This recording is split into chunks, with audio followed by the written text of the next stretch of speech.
Reflections with theologian Father James Bacik, lecturer and campus minister at the University of Toledo. For him, the liberally educated person was the one who had cultivated the reason, the person who was able to think clearly, to analyze, to synthesize, to argue well, to use language well.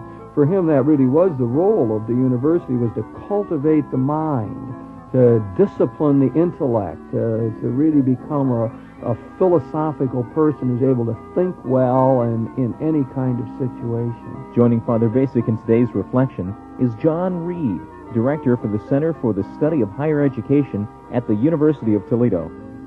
Today, Father Bacik and Mr. Reed will be discussing Cardinal Newman and the role of liberal education. Now, here's Father Bacik.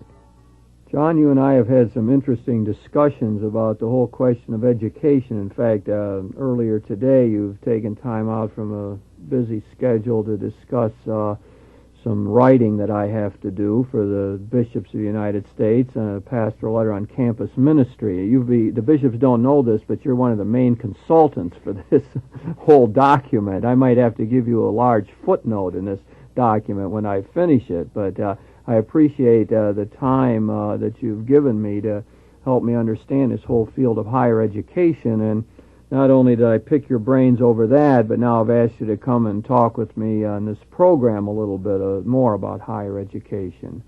I presume that you're ready to do that.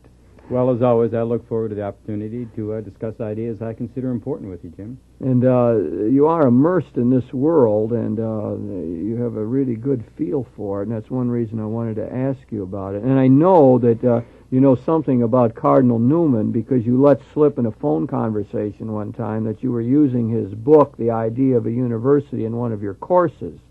And thus I feel free to talk with you about Cardinal Newman as well.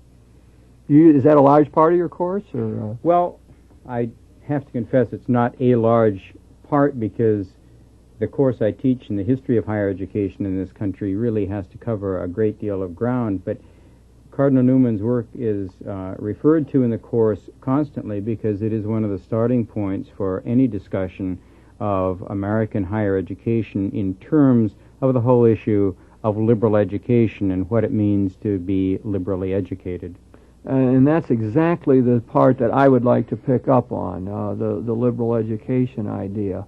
And I suppose as we look at university and college education today, the general perception is that the liberal arts have not done well, that the funding for them is down, that the enrollment in the courses we commonly call the humanities, which would consist of philosophy and history and literature and things like that the enrollment in those courses are down. I suppose primarily because they don't seem to have a payoff. It's really sad these days to see someone go through a university and be a philosophy major and at the end of that time not be able to get a job. And I'm afraid that is the facts very often, although there's another side to that story we'll have to talk about. But right now, the humanities or liberal arts are not on good times, I would say, in most colleges and universities. Oh, I think that's fair. There's no secret that the humanities are in trouble, but I do think there are two parts to it. One has to do with just the nature and the value system of the culture that we have, in which people do want quick rewards and do want payoffs, as you said, and that's a good word. And the humanities simply don't pay off and never have paid off in the terms we use today. The other part we're of talking financial terms, getting jobs and getting things which will apparently make our lives happy. But the other side of it, which is another issue, is that there's nothing wrong with the humanities, perhaps, but there's a great deal wrong with what we do with the humanities. And there's nothing wrong with arguments such as those posited by Cardinal Newman, but again, we have just done a bad job with the humanities. One point you made there, John, you're linking the whole situation of the university with the culture as a whole is important. I mean, universities don't exist in vacuums. They represent and replicate much of what goes on in society. And surely we live in a society that is consumer-oriented, in which getting ahead in material terms is a big part of what we grow up with. We are success-oriented, and very often that means in a socioeconomic way. So it's not surprising that families ship their children off to go to college in order to get a degree, in order to get a better job, in order to rise in the socioeconomic ladder. There's something just inherently, I guess, natural about that whole approach, but it really is intensified in a materialistic kind of culture in which we currently live.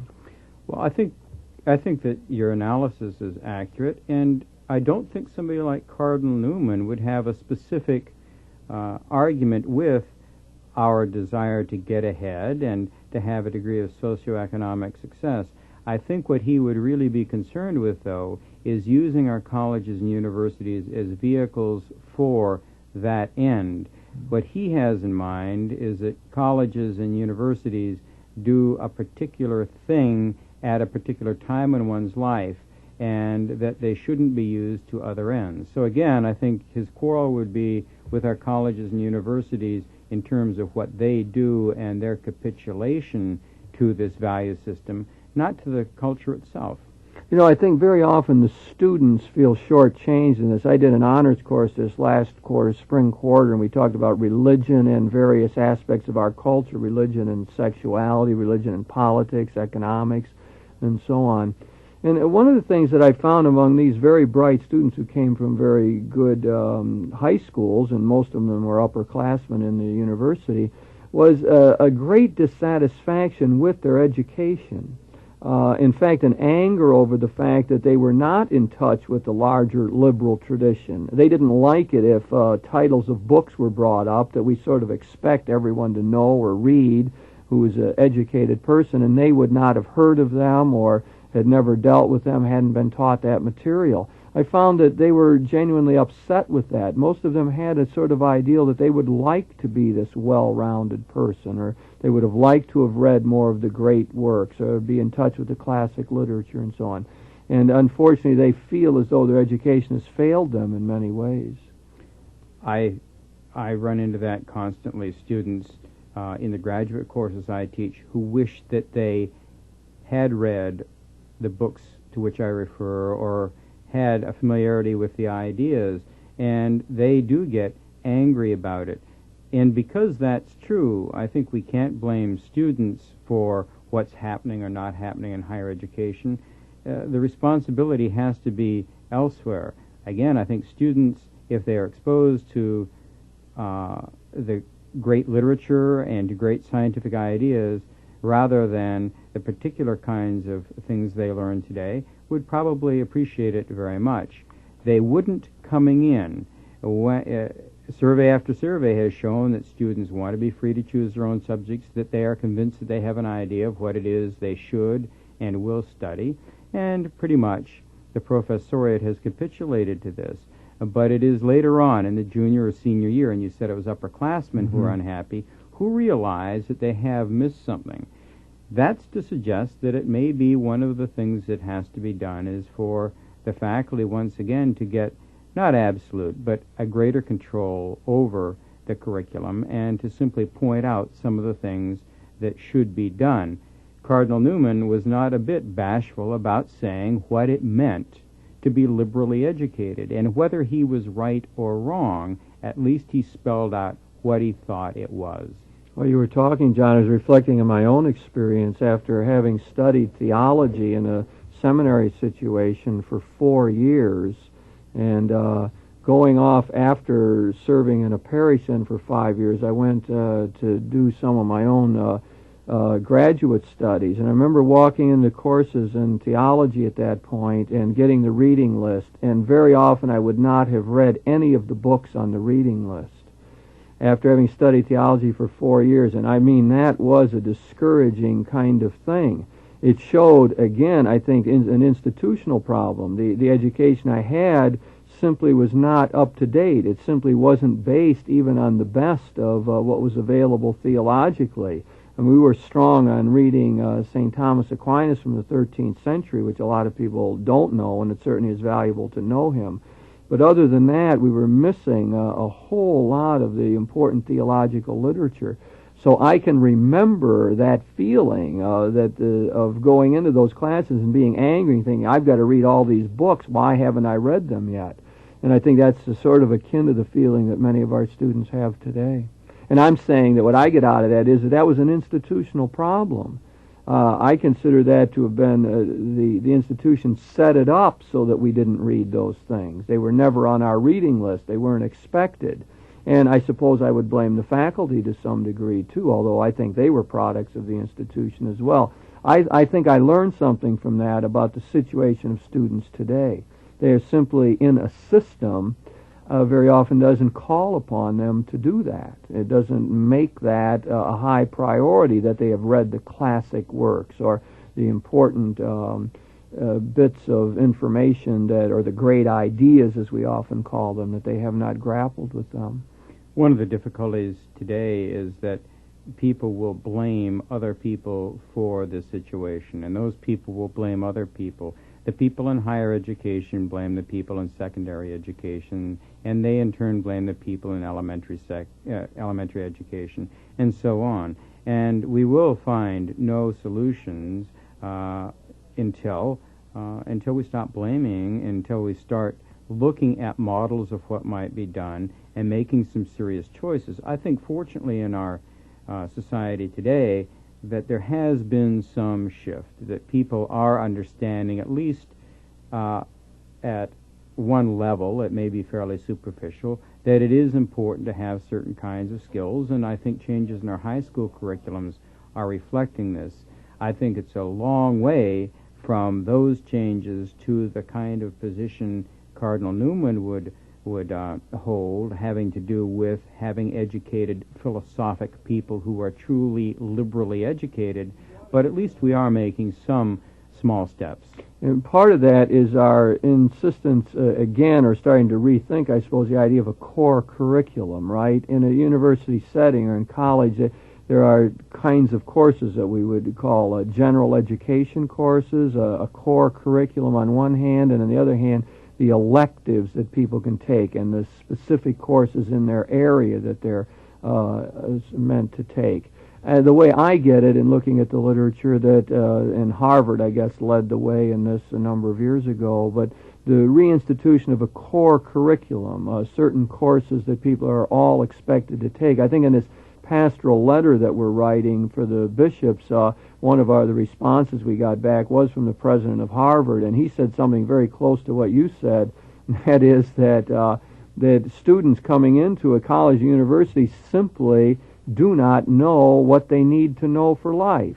They simply do not know the body of material that is available and that they should be aware of, and therefore people who are running the institution ought to be ready to do that. I was reading another report recently to say that as we're moving ahead in higher education these days, that students are getting more control of the universities, not in a direct voice, but by voting by their feet. That is where they end up going, and that faculty are feeling they've got a lot less voice in how things are going to be run. They become the sort of second-class citizens in this university setup, having little to say about the core curriculum or what subjects are actually taught, because students will vote by their feet. That is, they take the courses they want to take, and those are the courses then that get funded or get more money, and courses that students don't take tend to get dropped, and so on. So we have a lot of problems that revolve around this issue of core curriculum or general education, don't we? That's been a problem for many, many years in this country, ever since the breakdown of the prescribed classical curriculum in the 19th century. Before that time in this country and in other educational systems, all courses were prescribed. That is, each student took the same courses throughout the 4 years in college. And in the 19th century, that broke down a little, and students began to choose the courses they would take. And since 1920, there has been a concerted and continuous effort to provide some device to reintegrate the learning experience. We've typically called that general education in this country, and that's simply the attempt in the curriculum to provide a unifying experience. There have been many attempts, the most notable at places like Columbia and Chicago and Harvard, but we still have not succeeded. The recent attempt at Harvard that you alluded to in the mid-70s was met with some degree of reservation. People applauded Harvard for having made the effort, but when they developed their core curriculum, it amounted again to students being able to choose among several courses in different areas, like the social studies, humanities, and the sciences, without any real integrating principle. Again, it is a far cry from that notion. At least that is an attempt, but it's a far cry from Cardinal Newman's idea that a liberal education is simply the formation of a habit of mind. And he talks about notions like freedom and equitableness and calmness and moderation, general notions, not particular courses.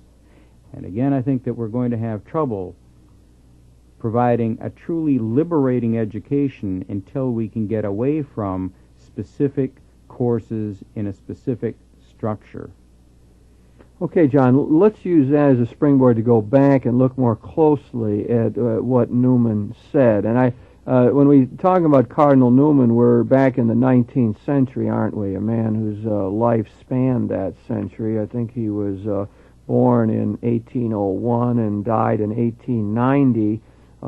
People know him from the religious world, especially because he was a very prominent Anglican, was at Oxford University, which he loved dearly, and did a tremendous thing in his life. He began he was a great teacher at Oxford. He loved the students. He was close to the students. You know, at Oxford they have the tutorial system, of course, where there's very much of a one-to-one relationship between the don or professor and the individual student. And Newman was very good at that, and was very interested in reforming the education at Oxford, and then began studying the fathers of the church. And as he did so, he began to question his own Anglican background, and eventually moved to becoming a Roman Catholic. So in that sense, he's sort of a divisive figure ecumenically in these days. And his conversion to Catholicism was a major event in England. I mean, it's front page news, and he was just an extremely important person throughout his life. But one of the things that Newman was interested in, of course, was this whole liberal education idea, and he's talked about it in the idea of a university. Somehow I think of Newman as sort of embodying this himself in his own characteristics. He was a gentleman of the first order. He was had, I suppose, sort of an aristocratic bearing to him, and yet he was a humble man, and although he was a clergyman, he was very close to lay people. He had, most of his friends were not priests; they were lay people, and he seemed to have a great feeling for them. He liked children. They talked about how well that he did with them, and he played the violin, had a great love of music. He's almost like, I suppose, what we call today a Renaissance man, or think of as being this well-rounded person, knowing music and art and writing poetry and loving children and being an educator and being able to relate to all different kinds of people. So he is really a commanding figure in the 19th century, and has continued to influence us in the Catholic world, of course, so much so that around the country we have these Newman clubs yet, or these Newman centers named after John Henry Newman, who was very late in his life, incidentally, made a cardinal of the church, and that's why we call him Cardinal Newman. He was under a cloud, as he said, all of his life. He was educated in a different way from most of the Catholic clergy who were educated in the scholastic tradition with Aristotle and St. Thomas Aquinas and a very traditional mode, but his theological education was through the fathers of the church, back to Augustine and Ambrose and people like that, and that gave him a very different perspective on theology itself. But so he was a controversial figure late in his life. They said the cloud was lifted finally from him, and he was accepted as sort of a full member of the Roman Church. Well, that's a rather long statement about Cardinal Newman, I suppose, to to lead in here about what he meant about the liberal education, and maybe we should talk about what that really means. A lot of people throw that idea out and so on. Let me take a stab at starting that and saying that for him, the liberally educated person was the one who had cultivated the reason, the person who was able to think clearly, to analyze, to synthesize, to argue well, to use language well. For him, that really was the role of the university, was to cultivate the mind, to discipline the intellect, to really become a philosophical person who's able to think well and in any kind of situation. Newman's idea of the liberally educated person is, as you stated, and I think one can appreciate some of the problems in that definition. While anybody would probably want to have a cultivated intellect, if one stopped the definition of liberal education there, a lot of people would have a problem. And Cardinal Newman stuck to that notion throughout his life, and certainly that's what you find in his book, The Idea of a University. But the problem with that notion is the lack of a connection to what we would call the real world, to the practical world. And Newman simply says clearly that liberal education has to do with developing, cultivating the intellect and developing a philosophic way of thinking, period. Today, that kind of definition simply finds not many adherents. Yeah. I think of him, John, as pretty much of a corrective. That is, in a system where we seem to be so overbalanced in terms of the practical, of training, of vocational formation for jobs and so on, Newman is a voice that says, hey, wait, let's not go overboard on that. Let's try to achieve some sort of balance in this thing. Let's make sure that we're educating students to think for themselves. Let's make sure that we insist on good expression and good English in all of the papers that are written. Let's have precision in the way people are expressing themselves. Let's insist on logic and so on. I think a lot of that is what has been lost. And, of course, today we would like to see that cultivated, I suppose, in philosophy classes and in literature and in history and so on. But in other words, I'm saying, yeah, you can't buy Cardinal Newman today entirely or sell him to the university entirely, but he seems to me to be a marvelous corrective to this other more superficial kind of learning, it seems, where people learn a lot of things and have bits of information but maybe don't know how to really analyze it or put it together. I think that's right, and the fact that Cardinal Newman makes it clear that in order to become liberally educated, that one has to have exposure to subjects like theology and philosophy, and those are precisely the subjects which are in disuse or disarray or just don't exist today, indicates that the essential parts of the curriculum to become liberally educated simply aren't in place. And I think in that sense he does provide a corrective. He says clearly that to be liberally educated one has to have exposure to the whole range of subjects. And again, one can ask, if you don't have exposure to theology, which will provide entree to the great questions of morals and ethics and questions of the spirit, and if one doesn't have exposure to philosophy, to the consideration of the fundamental questions of existence, then how can one ever be truly liberated? And that's the question that Newman leaves us with. Right, and we have not succeeded in solving for sure today. It seems to me that one of the ideas I like about his liberal education is that the idea of the close reading of the text.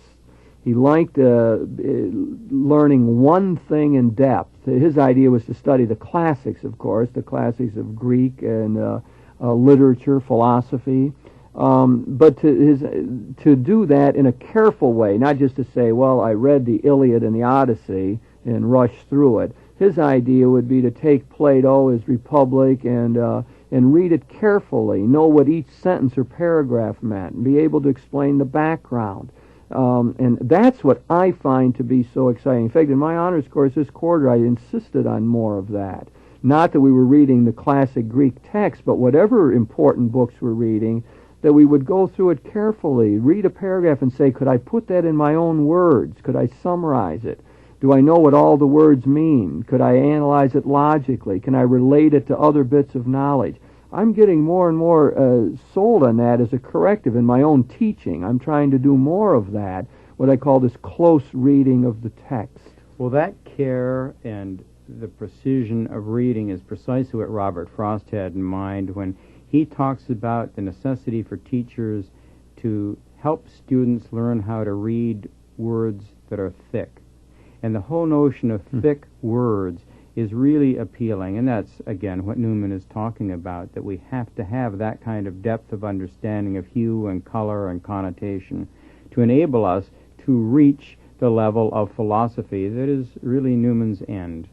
There's a quote, John, I wanted to read about. He was talking about liberal education. He said, we need power of, quote, viewing many things at once as a whole, of referring them severally to their true place in the universal system, of understanding their respective values and determining their mutual dependence. In other words, part of his idea of liberal education is that you are able to relate things, put them together. That's another thing with my students. I always tried to get them to see correlations between authors, similar ideas, get them to compare different authors so they can see how they agree and where they disagree, and to be able to maybe formulate the arguments around that. Again, the liberally educated person ought to be able to think in that sort of analytical and synthetic way, I think. Oh, yes. Anybody who writes about liberal education says that two of the things that we have to provide is some depth in a particular subject, some knowledge and how to appreciate depth, as well as a familiarity with a variety of subjects. That's breadth. But we also have to, and maybe most important, be able to synthesize ideas. Again, as Frost says, education is simply a matter of learning how to put this and that together. Mm-hmm. The correlations again. I never linked up Robert Frost's idea with Cardinal Newman's before. We have right before us, John, an example of this interrelationship of ideas. You have a fertile mind that way. I like that about you.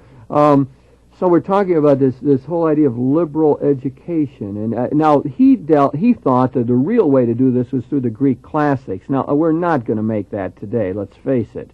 But I do think it has application. We could say that we could do it with great books all throughout history. It wouldn't have to be the Greek classics. We could have people reading fine literature and important philosophical works and so on, even today, and do accomplish, I think, the same sort of thing. So, John, we've been talking about Cardinal Newman, an important figure here, I think, in 19th century, as I talking about it. And he tells us is that liberal education is important. I'd love it if we get a love of learning based on what Cardinal Newman had to say.